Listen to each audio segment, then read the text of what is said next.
আসসালামু আলাইকুম সুপ্রিয় শিক্ষার্থী, স্বাগত জানাচ্ছি আজকের ক্লাসে। আজকে আমরা নবম দশম শ্রেণীর বাংলাদেশ ও বিশ্ব পরিচয় বইয়ের ১৩ অধ্যায় থেকে গুরুত্বপূর্ণ কিছু অনুধাবন প্রশ্নোত্তর নিয়ে আলোচনা করব। তো চলো আর কথা না বাড়িয়ে আমরা আমাদের প্রশ্নে চলে যাই। দেখো, প্রথম প্রশ্নে বলেছে যে সমাজ জীবনে মূল্যবোধের অনুশীলন কেন প্রয়োজন? সমাজ জীবনে মূল্যবোধের অনুশীলন কেন প্রয়োজন?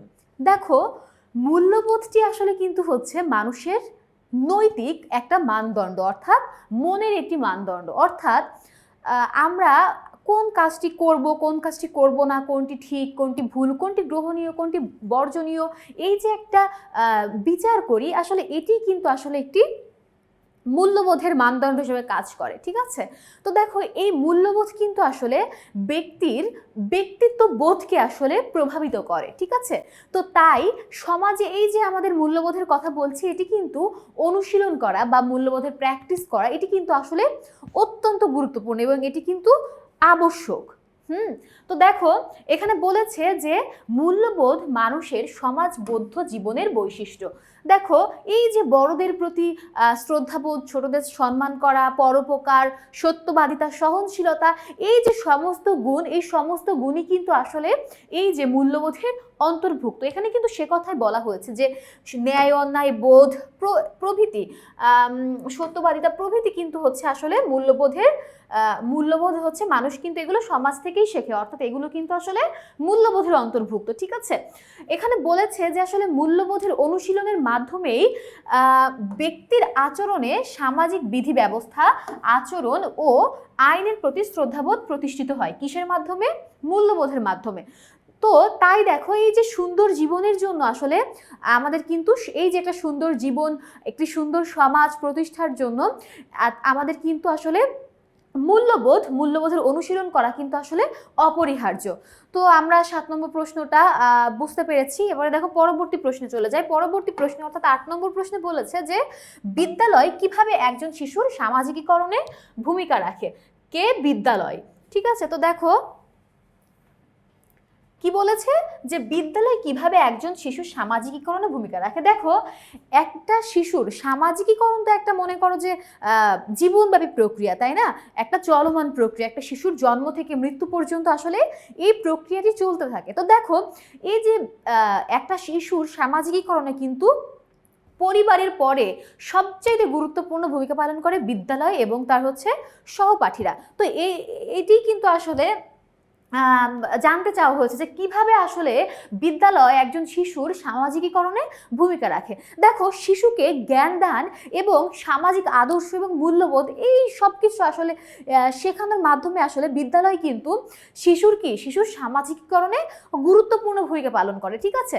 তো দেখো, শিশুর এই যে সামাজিকীকরণের, তাহলে আমরা কি বলছি, যে আনুষ্ঠানিক যে মাধ্যম, ঠিক আছে, শিশুর সামাজিকীকরণের আনুষ্ঠানিক মাধ্যমে কিন্তু আসলে হচ্ছে এই বিদ্যালয়। ঠিক আছে? তো দেখো, জ্ঞানার্জনের পাশাপাশি সেখানেই কিন্তু আসলে শিশুরা কতগুলো কি সামাজিক আদর্শ এবং মূল্যবোধ শেখে। ঠিক আছে?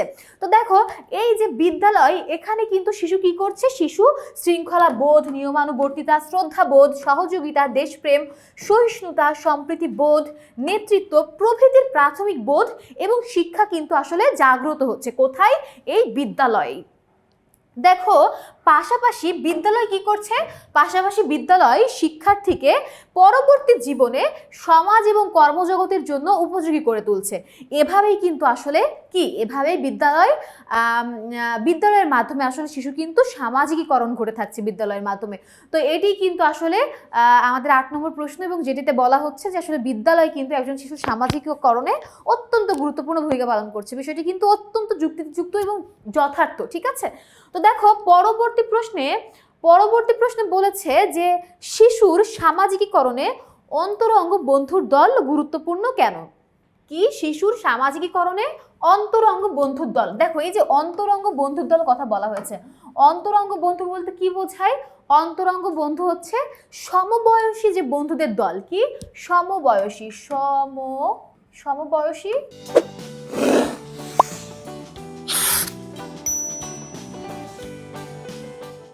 বন্ধুদল, সমবয়সী বন্ধুদল, অর্থাৎ সমবয়সী বন্ধুদলকে কিন্তু আসলে অন্তরঙ্গ বন্ধুদল বলছে। আচ্ছা দেখো তাহলে কি হচ্ছে, পারস্পরিক যে আচরণগত প্রভাব, এটির জন্যই কিন্তু আসলে শিশুদের যে সমবয়সী বন্ধুদল অর্থাৎ অন্তরঙ্গ বন্ধুদল যেটাকে আমরা বলছি, এটি কিন্তু আসলে অত্যন্ত গুরুত্বপূর্ণ। ঠিক আছে, তো দেখো শিশুর সুষ্ঠু সামাজিকীকরণে এই যে অন্তদল বন্ধুর কথা বলছি, অর্থাৎ সমবয়সী বন্ধুদের কথা বলছি, এদের মাধ্যমেই কিন্তু আসলে সহযোগিতা, সহনশীলতা, সহমর্মিতা এবং নেতৃত্ব প্রভৃতি গুণাবলী কিন্তু আসলে শিশুর মধ্যে বিকশিত হয়। ঠিক আছে, তো সমবয়সী খেলা ও সমবয়সী খেলা বন্ধু এবং হচ্ছে কি পড়ার সাথীদের এই যে আচার আচরণ, এটি কিন্তু আসলে প্রায় একই রকমের হয়, একই প্রকৃতির হয়। তো ফলে কি হয়, ফলে শিশুদের মধ্যে একে অন্যের দ্বারা যে প্রভাবিত হওয়ার যে প্রবণতা, সেটি কিন্তু আসলে বৃদ্ধি পায়। ঠিক আছে, তো শিশু যে অন্তরঙ্গ বন্ধুদের দলকে এখানে তাই বলা হচ্ছে যে দেখো যে শিশুর অন্তরঙ্গ বন্ধুদের দলকে কি বলা হচ্ছে, সমবয়সী বন্ধুদল বলা হচ্ছে, সমবয়সী বন্ধুদল বলা হচ্ছে। এই দলের প্রভাবে শিশু কিন্তু আসলে সমাজের মূল্যবোধ গ্রহণ করতে পারে, অর্থাৎ সমবয়সী বন্ধুরা যেহেতু একই প্রকৃতি, তাদের চিন্তা চেতনা একই প্রকৃতির হয়, তো সেই ক্ষেত্রে আসলে কিন্তু শিশুর সামাজিকীকরণে কিন্তু এটি আসলে অত্যন্ত গুরুত্বপূর্ণ ভূমিকা রাখে। দেখো এবারে 10 নম্বর প্রশ্নে বলেছে যে আধুনিক যুগের সংস্কৃতি কোনটিকে কেন্দ্র করে গড়ে ওঠে। আধুনিক যুগের সংস্কৃতি কোনটিকে কেন্দ্র করে গড়ে উঠেছে। দেখো এটি কিন্তু আসলে গণমাধ্যমকে কেন্দ্র করে গড়ে উঠেছে। কারণ গণমাধ্যম কি, গণমাধ্যম হচ্ছে একটি যোগাযোগ মাধ্যম, এই যোগাযোগ মাধ্যমকে কেন্দ্র করেই কিন্তু আসলে আধুনিক যুগের যে সংস্কৃতি সেটি হচ্ছে গড়ে উঠেছে। দেখো বৃহৎ জনগোষ্ঠীর নিকট কিন্তু আসলে যে সংবাদ, দেশের ইতিহাস, ঐতিহ্য, সংস্কৃতির বিষয়বস্তু, বিশেষ ধ্যান ধারণা, বিনোদন, এসব প্রভৃতি কিন্তু আসলে পরিবেশন করার মাধ্যমটাই হচ্ছে কিন্তু আসলে কি, গণমাধ্যম। হ্যাঁ, তো এগুলোর মধ্যে কিন্তু আসলে কি কি রয়েছে বলো তো, এগুলোর মধ্যে রয়েছে সংবাদপত্র, বেতার, চলচ্চিত্র, টেলিভিশন, এই সব কিছুই কিন্তু আসলে গণমাধ্যম হিসেবে পরিচিত। দেখো এগুলো সংবাদ, বিনোদন, শিক্ষা প্রভৃতির মাধ্যমে জনসাধারণের মনের আসলে খোরাক পূরণ করে সংস্কৃতিকে কিন্তু আমাদের প্রভাবিত করছে, সংস্কৃতিকে প্রভাবিত করছে। তো এ কারণেই কিন্তু আসলে বলা হচ্ছে যে গণমাধ্যম আধুনিক যুগের সংস্কৃতিকে কেন্দ্র করে কিন্তু গড়ে উঠেছে, এ কারণেই বলা হয়েছে বিষয়টি। দেখো এবারে 11 নম্বর প্রশ্নে বলেছে যে ব্যক্তির সামাজিকীকরণে গণমাধ্যম কিভাবে ভূমিকা পালন করে। ব্যক্তির সামাজিকীকরণে কোনটি ভূমিকা পালন করে, গণমাধ্যম কিভাবে ভূমিকা পালন করছে সেটি আসলে জানতে চাওয়া হয়েছে এবং সেটি কি ব্যাখ্যা করতে বলা হয়েছে। দেখো এখানে বলেছে যে বৃহৎ জনগোষ্ঠীর কাছে সংবাদ, দেশের ইতিহাস, ঐতিহ্য, সংস্কৃতি, বিশেষ ধ্যান ধারণা ও বিনোদন পরিবেশন করে গণমাধ্যম ব্যক্তির সামাজিকীকরণে ভূমিকা রাখছে।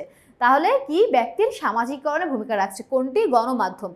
তো দেখো এই যে আধুনিক যুগের, আমরা আগের প্রশ্নে 10 নম্বর প্রশ্নে আমরা দেখলাম যে আসলে এই যে আধুনিক যুগের সংস্কৃতির কথা আমরা বলেছি, এই সংস্কৃতি কিন্তু আসলে গণমাধ্যমকে কেন্দ্র করে গড়ে উঠেছে।